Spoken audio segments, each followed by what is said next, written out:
मित्रों, मैं मुकेश हरण एस्ट्रो प्लस चैनल में आपका स्वागत करता हूं। मैं आज भाग 16 लेकर के आपके सामने हाजिर हुआ हूं। विषय है हमारा रत्न ज्ञान। पिछले एपिसोड में हमने मेष लग्न की पत्रिका देखी थी और वृषभ लग्न की पत्रिका देखी थी। मेष लग्न वाले को कौन कौन से रत्न पहनना चाहिए, वृषभ लग्न वाले को कौन कौन से रत्न पहनना चाहिए। अब हम मिथुन लग्न की पत्रिका देख रहे हैं कि मिथुन लग्न वाले को कौन कौन से रत्न पहनना चाहिए, कौन से रत्न वो पहन सकते हैं। तो सबसे पहले देखिए, मिथुन लग्न में शुभ त्रिकोण कौन सा है। शुभ त्रिकोण है 3 नंबर, 7 नंबर और 11 नंबर। लग्नेश, पंचमेश और नवमेश। लग्न, पंचम भाव और नवम भाव। अब लग्नेश यानी कि 3 नंबर का स्वामी हो गया बुध, 7 नंबर यानी तुला का स्वामी हो गया शुक्र और 11 यानी कुंभ राशि का स्वामी हो गया शनि। अब यहाँ पे देखिए, बुध का रत्न हो गया पन्ना, शुक्र का रत्न हो गया हीरा और शनि का रत्न हो गया नीलम।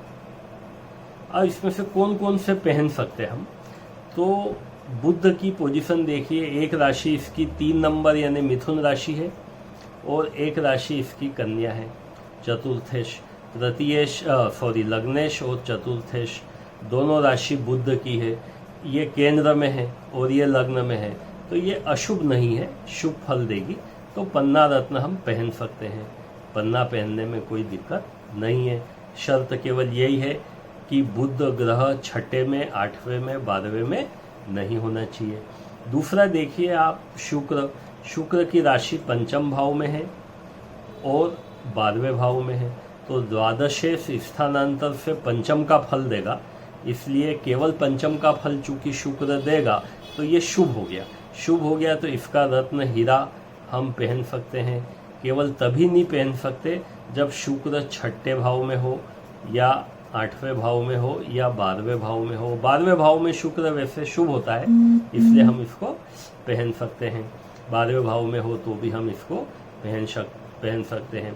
तो शुक्र की बात हो गई कि हीरा अपने को पहनना या नहीं पहनना। अब शनि की बात करते हैं। शनि यहाँ पे नवम भाव का स्वामी है, कुंभ राशि, और अष्टम में भी शनि की राशि है मकर। अब अष्टम भाव का भी स्वामी शनि है और कुंभ राशि का स्वामी भी शनि है। अब 9वें होने से तो ये शुभ हो गया, लेकिन 8वें का स्वामी होने से ये अशुभ हो गया। मतलब शनि यहाँ पे मिला जुला फल देगा हमको, कभी शुभ फल देगा और कभी अशुभ फल देगा। इसलिए शनि के रत्न को यहाँ पे अपन छोड़ दे, नहीं पहने। मतलब मिथुन लग्न वाले केवल पन्ना पहन सकते हैं और हीरा पहन सकते हैं। शर्त यह है कि बुध यदि पन्ना पहनना चाहते हैं तो बुध छठे, 8वें, 12वें भाव में नहीं हो और शुक्र भी छठे, 8वें भाव में नहीं हो। अब इसमें अपन मारक ग्रह कौन कौन से हैं ये देखते हैं। मारक कौन कौन से हैं। मारक में देखिए, 7वें भाव में धनु राशि है, मतलब 9 नंबर, और तीसरे भाव में देखिए आप 5 नंबर है, यानी कि धनु राशि और 5 नंबर मतलब सिंह राशि। धनु राशि मतलब स्वामी हो गया आपका गुरु और सिंह राशि मतलब आपका स्वामी हो गया सूर्य। मतलब मारक ग्रह यहाँ पे कौन कौन से हैं मिथुन लग्न वालों के लिए, गुरु और सूर्य। ये हमारे लिए कैसे हो गए, पूज्य हो गए। पूज्य हो गए तो हम क्या करेंगे, इनकी पूजा करेंगे। मतलब गुरुवार का हम व्रत कर सकते, रविवार का हम व्रत कर सकते। गुरुवार और रविवार का हम व्रत यहाँ पे करना मिथुन लग्न वालों के लिए उत्तम होगा। चाहे गुरु और सूर्य किसी भी भाव में बैठे हो, अपन इनकी पूजा कर सकते हैं।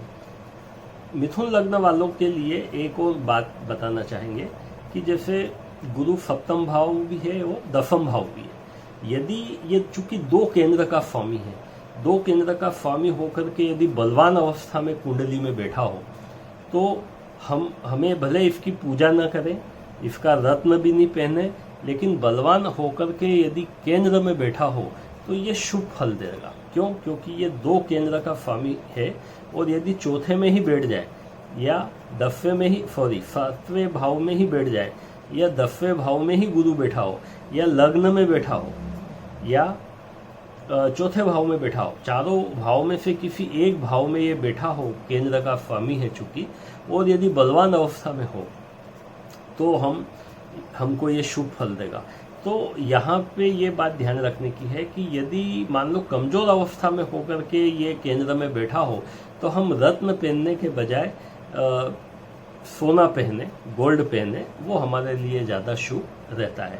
तो मिथुन लग्न के बारे में आज इतना ही, और अभी अपन किसी और एपिसोड में इसको देखेंगे। अब हम बात करते हैं कर्क लग्न की। कर्क लग्न उसको कहेंगे जिसमें यहाँ पे 4 नंबर है। लग्न में जन्म कुंडली में 4 नंबर यदि ऊपर हो तो ये कर्क लग्न की पत्रिका होगी। अब इसमें शुभ त्रिकोण कौन कौन से हो जाएंगे? शुभ त्रिकोण में कर्क राशि हो गई, वृश्चिक राशि हो गई और मीन राशि हो गई। लग्न 5वां भाव और 9वां भाव। अब कर्क राशि का स्वामी कौन हो गया? चंद्रमा। वृश्चिक राशि का स्वामी हो गया हमारा मंगल, और मीन राशि का स्वामी हो गया हमारा गुरु। अब देखिए, चंद्रमा तो यहाँ पे केवल एक ही राशि होती चंद्रमा की, कर्क, इसलिए इनको मोती पहनने में कोई दिक्कत नहीं है, क्योंकि चंद्रमा का जो रत्न है वो होता है मोती।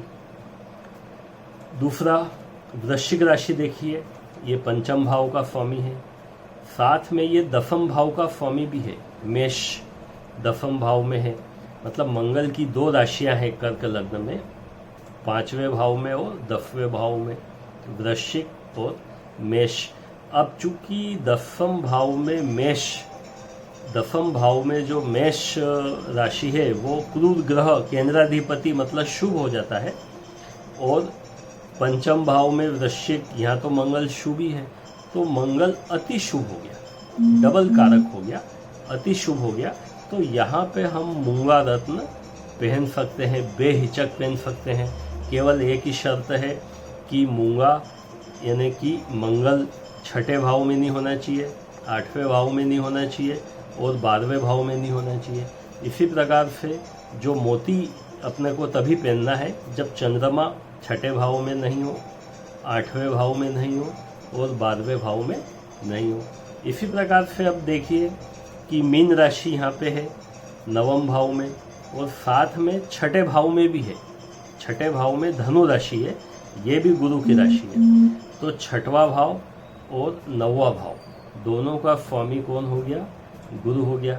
अब चूंकि 6ठा भाव रोग शत्रु रिपु भाव का है, और यहाँ पे मीन राशि 9वें भाव में जो कि शुभ है, मतलब गुरु यहाँ पे शुभ फल भी देगा और अशुभ फल भी देगा, मिला जुला फल देगा।